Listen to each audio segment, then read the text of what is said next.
Fatum de Sylvie Calais aux éditions du Caïman. Je suis née du néant dans une pièce sombre. Un cagibi étroit et aveugle pompeusement baptisé chambre. Aux murs froids festonnés de salpêtre, dont le poudroiement gris et les failles verdâtres furent au mi-temps de mon enfance mon principal motif de distraction. Comme l'on se perd parfois dans les motifs psychédéliques d'une tapisserie, je voyageais dans les anfractuosités rugueuses de ma caverne.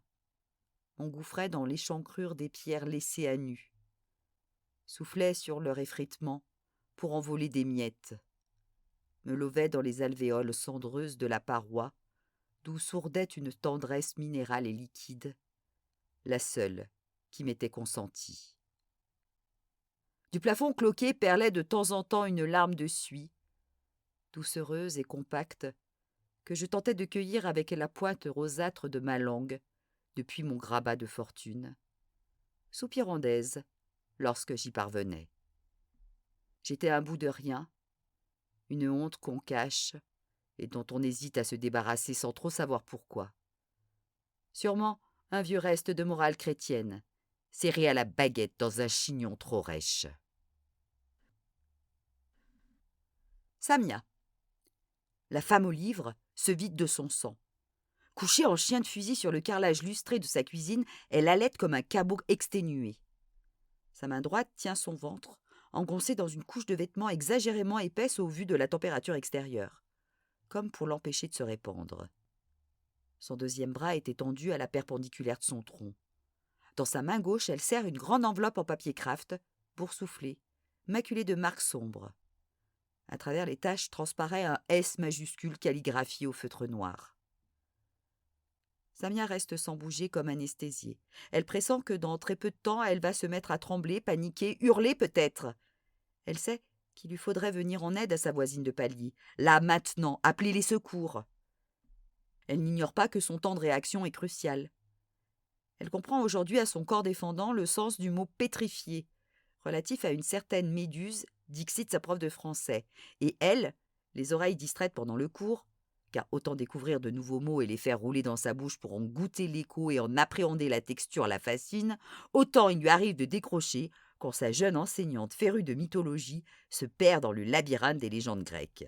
De dessiner sur un coin de feuille une de ces bestioles translucides et urticantes qui hantent les plages l'été et gâchent le plaisir des baigneurs. En quelques secondes à peine, elle enregistre les détails incongrus de cette scène qui ne cadre ni avec la maniaquerie extrême de sa voisine, ni avec son très grand isolement. À part elle et aussi Abby, une fois ou deux, au début, puis son frère Sohan sans y être invité, personne n'a dû pénétrer dans cet appartement depuis que la femme au livre y a emménagé.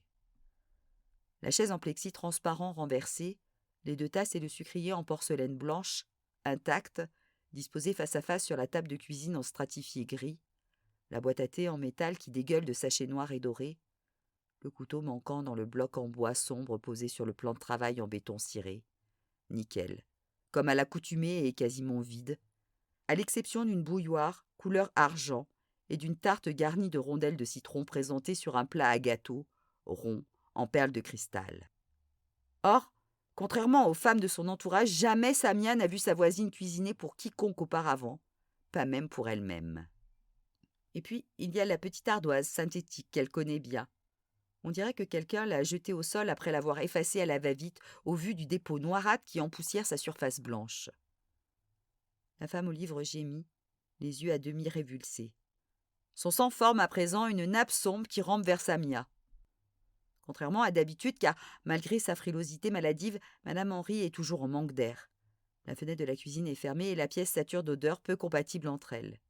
Effluves de chlore évoquant les vestiaires d'une piscine, aigreur tenace de vinaigre blanc, fragrance acidulée d'agrumes, relent ferreux d'hémoglobine. Plus une note indéfinissable, un peu écœurante, qui semble vaguement familière à Samia. Saisie par cette cacophonie olfactive, la jeune fille manque de tourner de l'œil. Dans un effort herculéen, la blessée soulève son bras gauche et lui tend la grosse enveloppe. Son regard supplie. Samia ouvre des yeux exorbités mais ne bronche toujours pas. Clouée sur place, comme dans un cauchemar où elle serait dédoublée, elle se voit plantée dans cette pièce telle une cruche immobile et inutile. Quelque part dans une autre dimension, Une Samia efficace, sûre d'elle, responsable, hurle à la Samia paralysée de s'activer et d'agir enfin. Mais ces injonctions viennent s'écraser tels des fruits trop mûrs sur une paroi invisible qui sépare leurs deux entités et ôte aux mots toute leur efficience.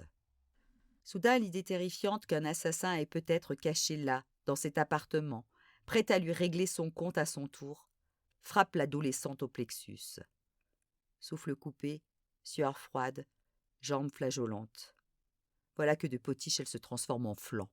Excédée par la couardise de son alter ego, la Samia responsable la traite de mauviette.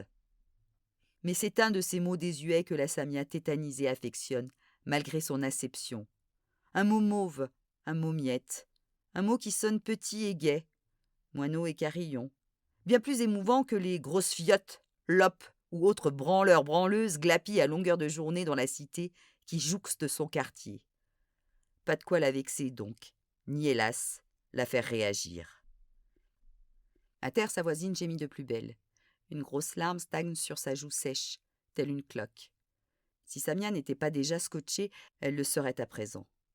Elle fréquente la femme Olive depuis son arrivée ici et ne l'a jamais vue exprimer pareille émotion. Madame Henry semble toujours si maîtresse d'elle-même. Sauf la fois où Sohan... Mais il s'agissait là d'une situation bien particulière.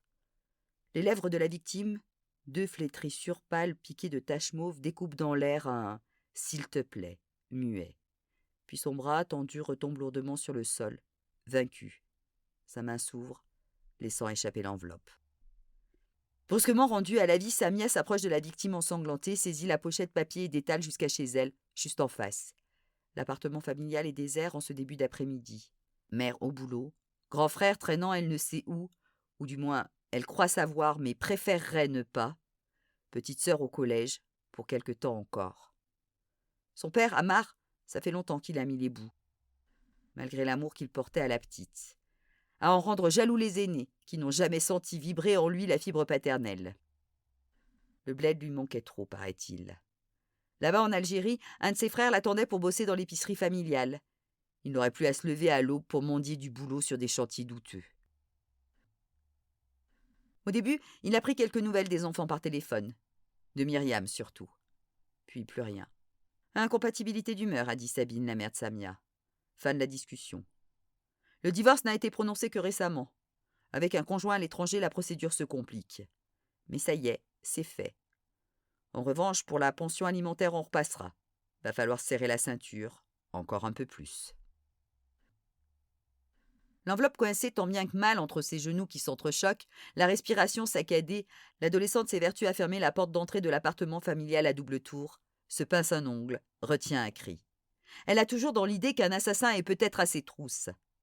Il ne faudrait surtout pas l'alerter. Elle court se terrer dans la salle de bain au bout du couloir. Elle pose l'enveloppe sur le panier à linge. Pianote fébrilement sur son portable. Qui appelait? Les flics? Non, pas les flics. Les pompiers? Oui, les pompiers. Mais quel numéro? Elle ne va jamais y arriver. Son pouls s'accélère. Fièvre, tremblement. Reprends-toi, ma fille. Elle parvient à joindre le 18, débite son histoire à toute allure, jappe et hoquette dans le même temps. Son correspondant lui enjoint de se calmer, de lui expliquer la situation, tranquillement. Tranquillement, il en a de bonnes, lui. Elle parvient à cracher un nom, une adresse, un numéro d'étage, elle raccroche, rend tripes et boyaux dans les toilettes, boit au robinet avec avidité, attrape une serviette râpée, nettoie d'une main nerveuse son visage poisseux de sécrétions diverses, récupère l'enveloppe et court se réfugier dans la petite chambre qu'elle partage avec Myriam, sa cadette. La pochette boursouflée lui brûle les doigts, pas le courage de l'ouvrir.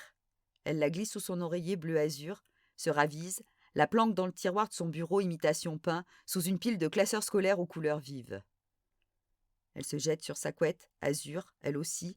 Elle a lu un jour sur un site internet que cette teinte correspondait à son prénom. Elle a aussitôt commandé pour son anniversaire la parure de lit Rêve Céleste, disponible en solde dans le supermarché où travaille sa mère. Elle a également découvert sur ce même site que le prénom Samia signifiait élevé, supérieur, voire sublime. Et pour la première fois de sa vie, elle a pardonné à ses parents de ne pas lui avoir donné un prénom français. Ou du moins un peu plus passe-partout, comme pour Myriam. Sûre que si elle possédait un prénom moins connoté, elle n'exigerait pas comme Abby qu'on l'appelle par un diminutif à consonance américaine. Non qu'elle veuille à tout prix renier ses origines paternelles, même si elle n'a jamais mis les pieds en Algérie, Sabine, leur mère, n'a jamais accepté d'y emmener ses enfants, et même si son père les a abandonnés, elle et sa famille, elle aimerait bien aller là-bas un jour rencontrer ses cousins, ses cousines. Peut-être qu'ils sont sympas. Mais ça lui aurait facilité bien des choses de s'appeler autrement, croit-elle.